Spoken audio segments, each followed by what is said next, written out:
12 प्रकार की परिषदा होती है, ये आप सब जानते हैं। उस सभा में, उस समावसरण में प्रभु महावीर की देशना सुनने के लिए एक अंधा व्यक्ति भी उपस्थित हो गया। प्रभु महावीर अपनी अमृतमय वाणी अपने मुखारविंद से सुना रहे हैं और सभी सुन रहे हैं। अपने अपने अनुसार उनके वक्त, उनके भाव उनको प्राप्त हो रहे। जब धर्म देशना समाप्त हुई, गौतम स्वामी ने प्रभु महावीर के सामने एक जिज्ञासा रखी कि भंते, ये जो आज की धर्म देशना हुई है, जो आपने अमृतवाणी फरमाई है, उसका इस सभा में आए हुए अंधे व्यक्ति को क्या लाभ मिला? आपके दर्शन कर नहीं सकते। वितरागी आत्मा तीर्थंकर प्रभु परमात्मा के अपने आंखों से दर्शन नहीं कर सकता, तो क्या लाभ मिला होगा सुनने के? प्रभु महावीर ने गौतम स्वामी की जिज्ञासा का समाधान करते हुए कहा कि हे गौतम, आज की धर्म देशना का अगर सबसे ज्यादा लाभ मिला है तो इसी अंधे को मिला। फिर और ज्यादा जिज्ञासा, कैसे सुन सकता है, देख नहीं सकता है? तो भगवान फरमाते हैं कि सबसे ज्यादा लाभ इसने लिया है क्योंकि धर्म देशना सुनते सुनते सुनते सुनते इसके मन में वैराग्य का अंकुर प्रस्फुटित हुआ। ये संसार के दुखों से विमुख हुआ और साथ में चिंतन भी गया। अपने आप पर उसको खेद भी हुआ कि काश अगर मेरे आंखें होती, मैं देख सकता, तो मैं अभी अभी तत्काल में साधु जीवन में प्रवेश कर लेता, संयम जीवन में प्रवेश कर लेता। लेकिन मेरा दुर्भाग्य है, न जाने कौन से पाप कर्मों का उदय है कि मैं देख नहीं पाता हूँ। अगर मैं मुनि जीवन में प्रवेश करूं तो ईर्ष्या समिति की पालना नहीं कर पाऊंगा। इस बात का इसके मन में बहुत खेद है। गौतम स्वामी ने कहा कि हे प्रभु, फिर तो ये बहुत दुखी होगा। तो भगवान ने फरमाया कि हे गौतम, आपने दुख देखा ही कहाँ? ये दुख इतना थोड़ा सा दुख है। अगर आपको दुख देखना है तो आप जाइए इसी नगरी में। प्रभु महावीर उस समय सुग्रीव नगरी में विराजमान थे, जहाँ के राजा बलभद्र थे और महारानी मृगावती, धर्मपरायणा मृगावती। तो कहा कि अगर आपको दुख की झलक पानी है, किसी व्यक्ति के दुख का अनुभव करना है, तो आप जाओ इस नगर की जो राजा है उसकी धर्म पत्नी के पुत्र का दर्शन करके आओ। गए, आज्ञा शिरोधार्य, मन की जिज्ञासा, उधेड़ बुंद की इससे ज्यादा दुख क्या होगा। महल में आज्ञा ली, प्रवेश किया और महारानी ने वंदन नमन किया। आहार आदि के लिए भावना भरी। गौतम स्वामी ने कहा कि मैं आहार की गवेषणा के लिए नहीं आया, मैं प्रभु महावीर की आज्ञा के अनुसार, उनके कथन के अनुसार आपके पुत्र के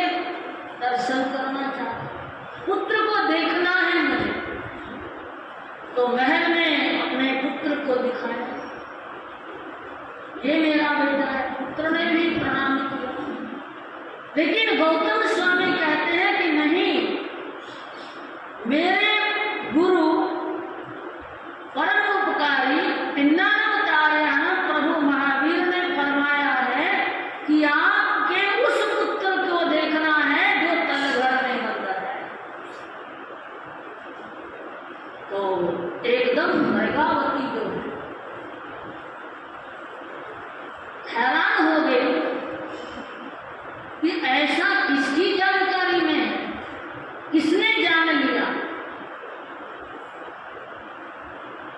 तो कहा कि मेरे तीर्थंकर परमात्मा महावीर ने ऐसा फरमाया। बड़े संकोच भी हुआ, लेकिन फिर भी कहा कि प्रभु परमात्मा ने फरमाया है तो दिखाना। कहा कि आप एक काम करिए, तलघर में प्रवेश करने से पहले आप अपने नाक पर कुछ वस्त्र डालिए, क्योंकि उस तलघर में दुर्गंध अत्यंत थी। तलघर में गए, देखा एक ऐसा प्राणी है जिसका शरीर किस तरह का है, जैसे वो चटनी बांटने वाली, पीठी पीसने वाला जो लोढ़ा पत्थर होता है, सिलवट बोलते हैं आप, उस जैसा वो शरीर है। यानी कि बॉडी जो है वो वेल डिफाइंड नहीं है, वेल डेवलप्ड नहीं है। आंख है तो छोटे छोटे छेद हैं, नाक है तो उसकी भी आकृति नहीं है, मात्र 2 छिद्र दिखाई दे रहे हैं, मुंह भी उसी प्रकार है। बस वो जीव जो है उसमें सांस चल रही है और वो पड़ा है वहां। भोजन जो कराया जाता है वो एकदम से पीप में, बस में परिवर्तित हो जाता है। अत्यंत दुर्गंधमय वो शरीर उसका, वो देखा और देखकर मन में विचार भी आया कि ये कितना दुखी है। मैं तो केवल उस अंधे व्यक्ति को दुखी मान रहा था, लेकिन ये तो और दुखी, बहुत दुखी है। लौटकर आए और प्रभु महावीर के चरणों में निवेदन किया कि हे भगवान, ये इतना दुख इसको किस कारण से मिला, किस कारण से मिला। तो प्रभु महावीर ने फरमाया कि ये पूर्व भव की करनी ऐसी कर बैठा था। कौन था ये?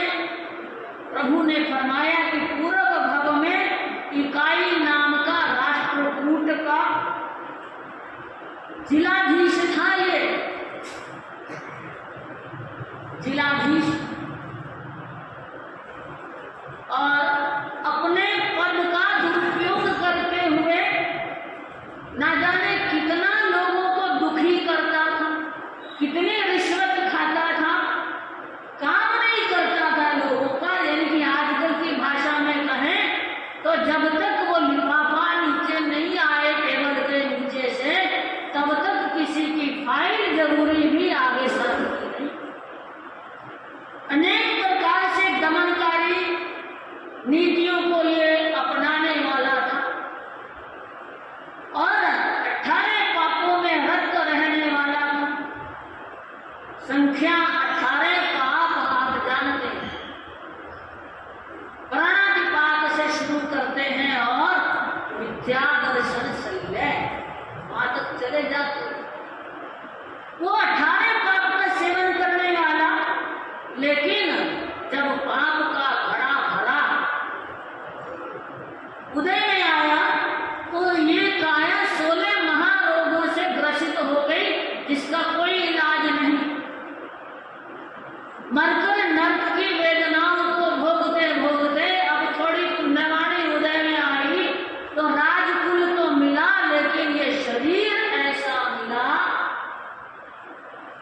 कि ना तो कुछ खा सकता है, ना बोल सकता है, ना अपने मन की व्यथा कह सकता है। इसका नाम मृगालोढ़ा। ये दुख विपाक सूत्र के अंदर आया।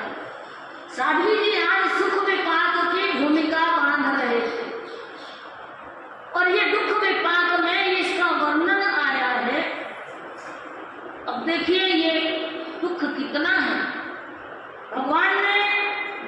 जो दुख की बात कही तो सीधी सादी गाथा में फरमाते हैं, आम भाषा में समझने का प्रयास करें कि जन्मम दुखम जरा दुखम रोगाय मरणानि है अहो दुखो संसारो जन्म की संति जन्म। ये कितना दुख है इस संसार में। हे गौतम, आपने तो कितना देखा, अनुभव करने की बात है। जन्म का दुख है, बुढ़ापे का दुख है, आधी व्याधि का दुख है, रोग का दुख है, और मरण तनो है और दुख भारी। ये मरने का दुख, ये मरने का डर, ये हमेशा सताता रहता है। हर कोई जीना चाहता है। हे गौतम, ये दुख, ये संसार ही दुखों की खान है।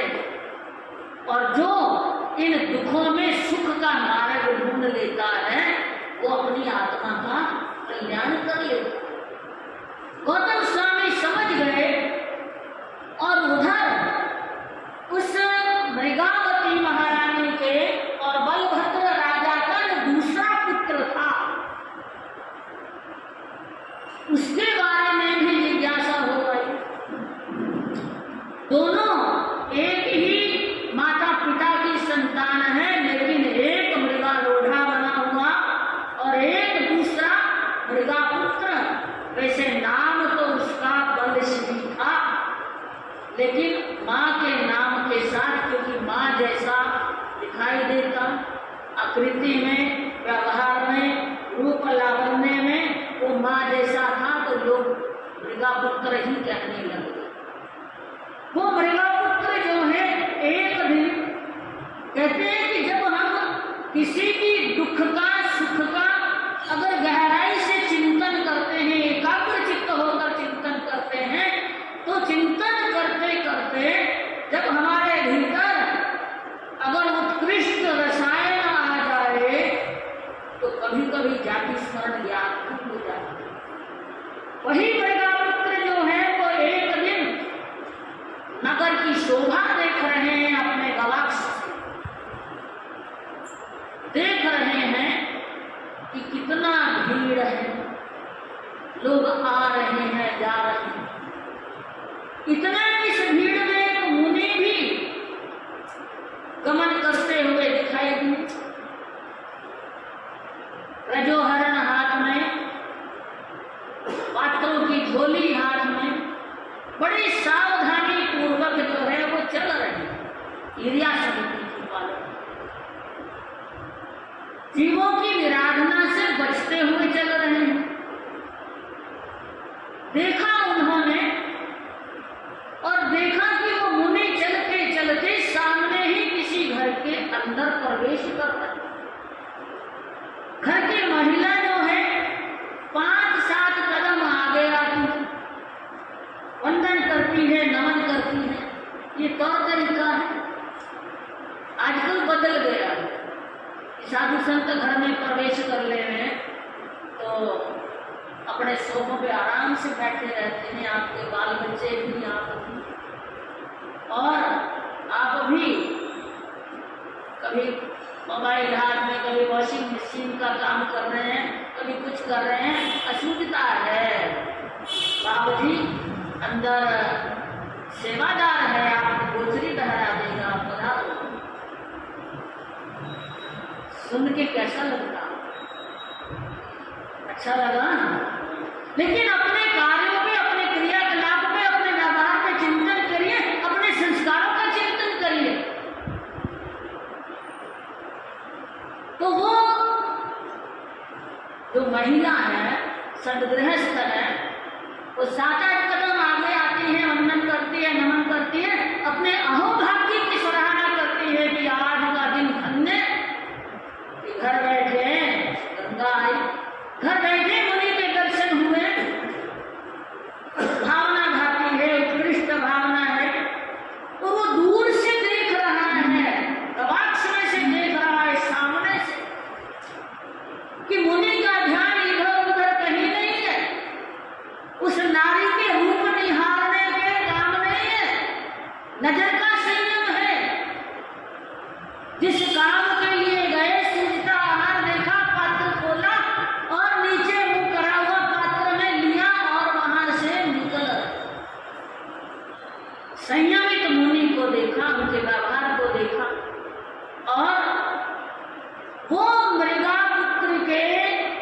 भीतर जो है वो चिंतन चला गया कि धन्य है ये मुनि, इतनी भीड़ में भी अकेले से चल रहे,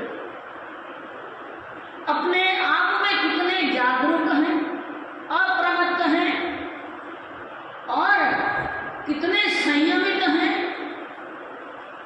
मन का संयम, वचन का संयम, काया का संयम, पांच समिति तीन गुप्ती की पालना करते हुए वो गहराई में चला गया, चिंतन करता गया, चिंतन करता गया और चिंतन करते करते एकदम भीतर वो जाति स्मरण ज्ञान का प्रकटन हुआ।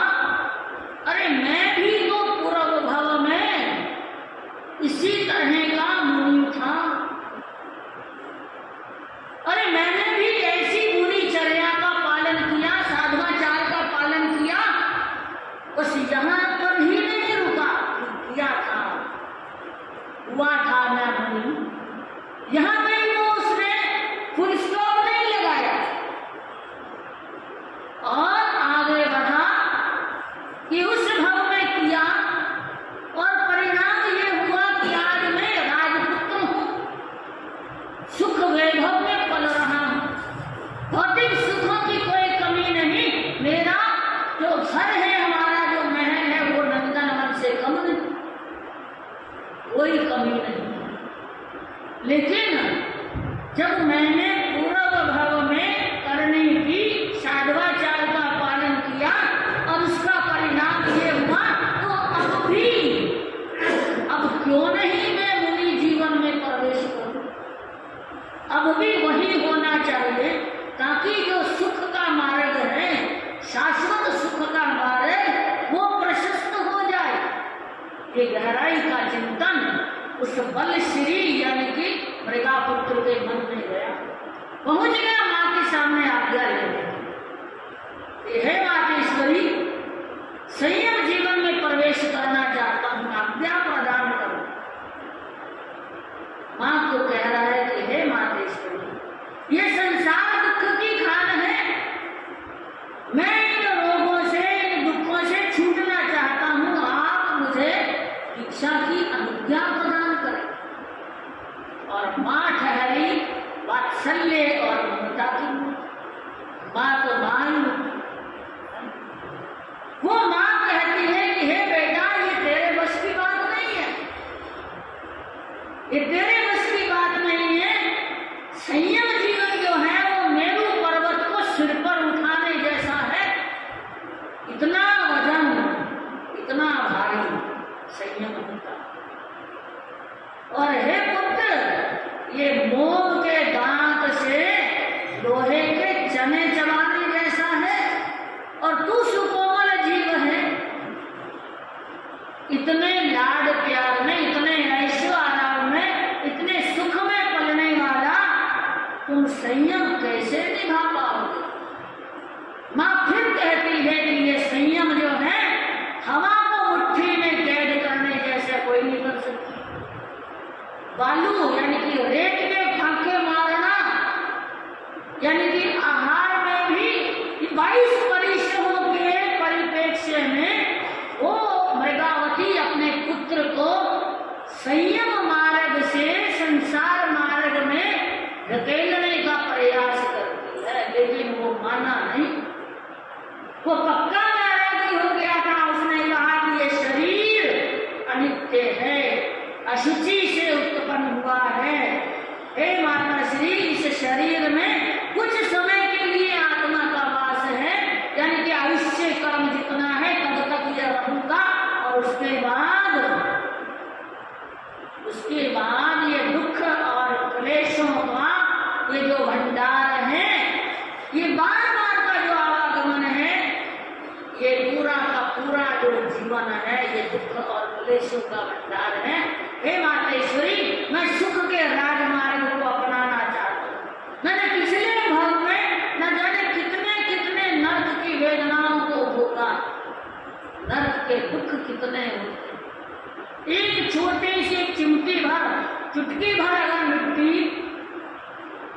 इस लोक में लेकर आ जाए तो कहते हैं सैकड़ों योजन तक उसकी दुर्गंध से प्राणियों का हरण हो जाता, दुर्गंध से मर जाता। तो ऐसे दुखद वातावरण में, ऐसे दुर्गंधमय वातावरण में नरक आदि त्रयंच आदि की वेदनाओं को भोगता हुआ, हे मातेश्वरी, अब कहीं जाकर मैं आपका पुत्र बना दूं। लेकिन मेरी इच्छा है कि मैं संयम जीवन में प्रवेश करके अब मैं अपनी आत्मा का कल्याण करूं। माँ बार बार समझा रही है, अनेक प्रकार के उसको उदाहरण दे रही है, लेकिन वो नहीं माना है। आखिर माँ को समझ में आ गया कि ये मानने वाला नहीं। अब माँ को भी समझ में आ गया कि नरक में कितनी वेदनाएं जीव भोगता है, त्रयंच जीवन में कितने दुख भोगता है। ये सारी बातें वो समझ आ गई है। और अब माँ कह रही है, हे बेटा जा, तू संयम जीवन में प्रवेश करना, लेकिन संयम जीवन में प्रवेश करके ऐसी करनी करना कि भविष्य में तेरे कारण से किसी माँ को प्रसव की वेदना, गर्भ की वेदना ये नहीं भोगनी पड़े, ऐसी करनी करना। प्रसन्न हो गया, संयम जीवन में प्रवेश करने के लिए आतुर था, पक्का वैरागी था। ज्ञान भरी बातों से माँ को समझाकर उसने संयम जीवन प्रवेश कर लिया। खाली प्रवेश नहीं किया, 5 महाव्रतों की आराधना करता है, 5 समिति, 3 गुप्ती यानी कि 8 प्रवचन माताओं का आराधन करता है, 3 गर्भ से मुक्त है, पृथ्वी, साता और राजी। सुन रहे हो? ये सारे गर्भ से मुक्त हो गया। कृष्ण स्थावर जीवों की निराधना से बचने का प्रयास करता है, 6 काया का प्रतिपालन वो हो गया। और करते करते अपने इस जीवन में अंत समय में उसने हम जो बंधे हुए उनका भुगतान अवश्य रूप से इंसान को करना पड़ता है। कर्म का कर्ता स्वयं है और भोक्ता भी स्वयं है। और जब हृदय में आते हैं ज्ञानी आत्मा उनकी जसूट मान रहते तो समता भाव में रमण करते कि कर्म मैंने बांधे हैं और भुगतान मुझे स्वयं को ही करना पड़ेगा, ऐसा सद्विचार रहना चाहिए। और कर्मों से भी डरते रहना चाहिए। विक्रमादित्य का कथानक प्रारंभ किया और गर्दभसेन राजा का वर्णन आप सुन रहे। गर्दभसेन राजा की मति फिर गई। सरस्वती महान काशी को महलों में चढ़ाई।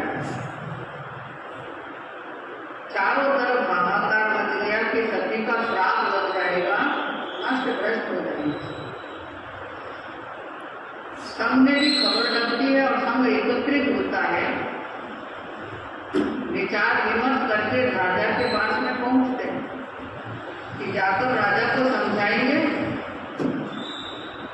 और महलों से शांति को वापस नीचे उतारते और क्षमा याचना मांगते। संघ गया। अवनी पति कर वरुण मृग, वरुण जेम विकराल, वयण निकल कमान दीना शीघ्र निकाल। विलखानन हो संग सब, गो आचारज पास, कथन न माने मणिपति, करे धर्म का नाश। संग मिलकर राजा के पास में पहुंचते हैं और राजा को समझाने का प्रयास कर रहे हैं कि आप महान हैं, बड़े हैं, बाढ़ में खेत को खा जाएंगे तो देश की रक्षा कैसे हो सकेगी, समझाते हैं। पर विनाश काले विपरीत बुद्धि, एकदम क्रोध में आवेग में आकर के जो अन्याय का काम करता है वो आवेग में ज्यादा आता है। ऐसे आवेग में आ रहा और लाल नेत्र करके बोल रहे हैं। जो वचन नहीं बोलने चाहिए वो वचन बोल रहे हैं। क्योंकि राजा अपना भान भूल गया है। ऐसे वचन बोल रहे और आने वालों का मान का हरण कर रहे। जो अच्छी बात कह रहे उनका हरण तो करते जा रहे, उन बात अपमान करते जा रहे। हरण का मतलब अपमान करते जा रहे।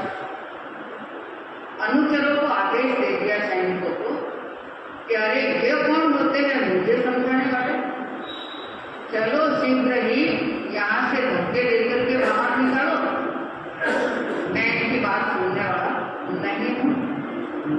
आखिर सैनिक राजा के जो आदेश दिया वैसा नाम कर दिया।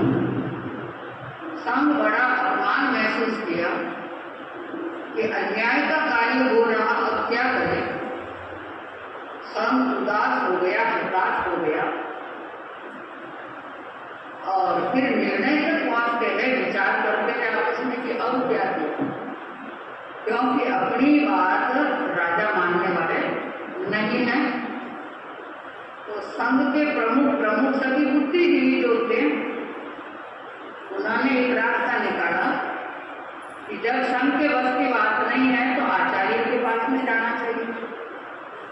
और उस समय माननीय आचार्य कौन थे, याद है आपको? सुना था भाई बहन श्यामाचार्य, जिन्हें कालकाचार्य भी कहते, श्यामाचार्य भी कहते। उनके पास में पहुंचे और सारी स्थिति से अवगत करवाया। आचार्य वो होते हैं कि जिन शासन पर कोई संकट आ जाए तो उनका निवारण करे, साधु साध्वी संघ की रक्षा करे। ये पूर्ण दायित्व आचार्य का बनता है। आचार्य इस बात को सुनते हैं। संघ कह रहा कि राजा हमारी बात को मानने वाले नहीं है, धर्म की हानि को उतर गए। सत्य सदाचार का राजा को किसी प्रकार से ख्याल नहीं रहा है।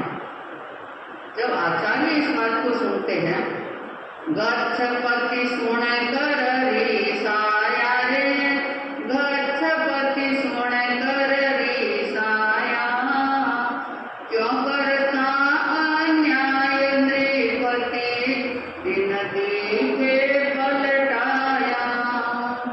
सतीरथी वर नहीं इच्छते, बाले क्यों काया अधीमा, पाले क्यों काया, गति बिगड़ जासी गणपति की, कौन हार छाया। समझाना है व्यर्थ उसी को, सुन लो सब भाया अधीमा, सुन लो सब भाया। ले लेऊंगा वैर निकाय, क्या मत दर्शाया। संयम मुझको तजना पड़से, कर्म उदे आया अधीमा, कर्म उदे आया। सधर रहो संयम में मुनिगण, बसरथ जो काया। योग निवेश छोड़ मुनिवर को, गृही लिंग ठाया अधीमा, गृही लिंग ठाया। वैर लैन हित गोवन भीतर, शास्त्र वदन पाया। दाय उपाय विचारे मन में, हित मालवराया अधीमा, हित मालवराया। असुचि सुख अभिलाषी बनकर, सती निकट आया। गच्छपति सुन कर रीसाया रे, गच्छपति सुन कर रीसाया, क्यों करता अन्याय, क्यों करता अन्याय नृपति, दिन देखे पलटाया। आचार्य की बात को सुनते हैं। ये संघ की बात को राजा मानने वाले नहीं, वो अपने ज्ञान से सारी बात को जान लेते हैं, क्योंकि महान ज्ञानी थे। और जो ज्ञानी होता है उनके पास में भूत भविष्य वर्तमान को जानने की क्षमता होती है कि भूतकाल क्या सा रहा, वर्तमान क्या है और भविष्य में क्या होने वाला है। ज्ञानी आज भी जान लेते। संघ से कहा कि लगता है कि राजा के दिन पलटे खा गए, अन्याय का कार्य जो कर रहा है, राजा होकर ऐसा अन्याय जो कर रहा, वो महान सती है, क्योंकि एक ओर से तो उनकी बहन है, तो भाई का फर्ज बनता है कि बहन अगर कोई विकट परिस्थिति में है तो उसका मैं भाई उनकी क्या करे, रक्षा करे। और जो ऐसी विकट परिस्थिति में देख ले और अपनी जान का डर समझ करके घर में घुस जाए, तो वो भाई कहलाने का अधिकारी भी नहीं हो सकता। और एक ओर से आचार्य है, तो आचार्य का फर्ज बनता है कि अगर इस तरह की विकट परिस्थिति में कोई फंसे हुए तो उनकी रक्षा पूर्ण रूप से करना चाहिए। इससे बहुत बड़ी शिक्षा भी मिलती है। पूर्ण रूप से सोच रहे हैं, वर्तमान भविष्य को भी देख रहे हैं कि वो महान सती है सरस्वती साध्वी, तनिक मात्र भी अपने व्रत से वो डिगने वाली नहीं है। मन जिसका पूर्ण रूप से वश में है, अगर ऐसी दृढ़ता में कोई है तो उनकी रक्षा अवश्य रूप से करनी चाहिए। तो ऐसा विचार जो कर रहे हैं कि गणपति जो कहलाने वाला उसकी गति बिगड़ जाएगी, लगता है होनहार ऐसे ही छाया हुआ है। बहना बड़ी मस्ती की नींद आ रही है, क्या नाम है आपका? क्या सुना? आगे आगे बोलो, याद रख लेंगे। प्रमाण तो छोड़ो, कुछ सुनो कि राजा की गति बिगड़ जाएगी। भविष्य को समझ लिया कि वो राजा समझने वाला नहीं, उसको समझाना व्यर्थ है, क्योंकि जो नहीं समझता है उनको समझाना व्यर्थ है। वहां भागवत गाने में कोई मतलब नहीं निकलता कि वो राजा समझने वाला नहीं है। संघ के सामने अपनी बात रखी कि जो इतनी विकट परिस्थिति में महान साथी फंसी हुई है और संसारिक मेरी बहन भी जो है वो ऐसी परिस्थिति में फंसी हुई है, तो इस परिस्थिति से सामना करने के लिए, राजा से लोहा लेने के लिए मुझे संयम जीवन का त्याग करना पड़ेगा। क्यों करना पड़ेगा? क्योंकि संयम जीवन में युद्ध नहीं कर सकते हैं, संयम जीवन में किसी से बैर नहीं रह सकते हैं। ये इस संयम जीवन के बाने की भी मर्यादा होती है। 500 शिष्य रहेंगे, एक दो शिष्य नहीं, ये जैन इतिहास की बात है। 500 शिष्य देंगे उन सबके सामने और संघ के सामने कि मुझे कुछ समय के लिए संयम का त्याग करना पड़ेगा। संयम में मैं बैर नहीं ले सकता हूँ, युद्ध नहीं कर सकता हूँ। राजा इतना मद में छा गया, अभिमान में छा गया, अन्याय और नैतिकता का कार्य करना प्रारंभ कर दिया है, तो उसको सबक सिखाना अब मुझे नितांत आवश्यक जो हो गया है। पर मैं संयम को छोड़ करके जा रहा हूँ। सभी शिष्यों को कह रहे वश रखना काया, इस काया को क्या रखना, तुम अपने वश में रखना। मैं संयम को त्याग करके युद्ध भूमि में उतरने के लिए जा रहा हूँ, और जो आप संयम जीवन में हैं इनका पूर्ण रूप से पालन करते हुए अपनी मर्यादा में रहना, काया को वश में रखना। क्योंकि काया वश में है तो सारे काम अच्छे उद्धार के जो हो सकते हैं। इतनी सीख देते हुए श्यामाचार्य जंगल में गए और अपने वेश का परिवर्तन किया। अपार सामर्थ्य थी उनके पास में। वेश परिवर्तन करके सहस्त्रों शस्त्र बदन पर धारण कर लिए, लब्धि से अनेक शस्त्र प्राप्त कर लिए। उन शस्त्रों को धारण करते हुए वैर लेने की भावना, क्योंकि वो बदला किस बात का? अन्याय को किया है राजा ने, उसके साथ में अवश्य युद्ध करते हुए विजय प्राप्त करना।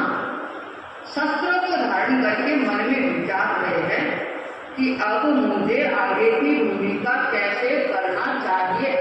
शस्त्र धारण कर लिए वीर योद्धा के रूप में बन गए हैं, और इधर राजा मन में अनेक प्रकार के ऊहापोह में समझते हैं ना, क्योंकि मारवाड़ की ये भाषा है, उधेड़ मुंह में चल रहा है, विचार कर रहा है कि सती को महल में चढ़ा दिया, देह भांग हो गया है उसके रूप लावण्य पर, कि अब मैं उनको कैसे प्राप्त करूं। असुखी सुख अभिलाषी जो बना हुआ इंसान होता है वो मनुष्य नहीं, पशु से भी गया पिता बन जाता है।